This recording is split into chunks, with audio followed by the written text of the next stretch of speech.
1,23,00,000 రూపాయల విలువ గల 492 కేజీల గంజాయిని పట్టుకున్న కొత్తగూడెం 3 టౌన్ పోలీసులు. భద్రాద్రి కొత్తగూడెం జిల్లా విశ్వసనీయ సమాచారం మేరకు కొత్తగూడెం 3 టౌన్ ఎస్ఐ పురుషోత్తం తన సిబ్బందితో కలిసి ఓల్డ్ డిపో రోడ్డు వద్ద వెహికల్ చెకింగ్ చేయుచుండగా సుమారుగా మధ్యాహ్నం 2 గంటల సమయంలో ఇద్దరు వ్యక్తులు అశోక్ లేలండ్ డీసీఎం వ్యాన్లో క్యాబిన్ వెనుక భాగానికి సమాంతరంగా అనుమానం కలుగకుండా ప్రత్యేకంగా అరను తయారు చేసి అందులో ప్రభుత్వ నిషేధిత గంజాయి ప్యాకెట్లను అమర్చి రవాణా చేస్తుండగా వారిని పట్టుకోవడం జరిగింది. వ్యానులో నిషేధిత గంజాయిని గుర్తించిన అనంతరం బయటకు తీసి తూకం వేయగా 492 కేజీలు ఉన్నట్లు తేలింది. దీని విలువ సుమారుగా రూ.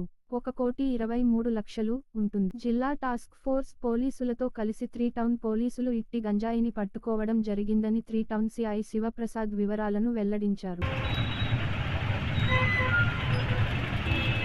హాస్పిటల్ దగ్గర కన్యాయం దొరికింది. పోలీసులు అలౌ చేశాను. వచ్చేస్తే ఫోటోలు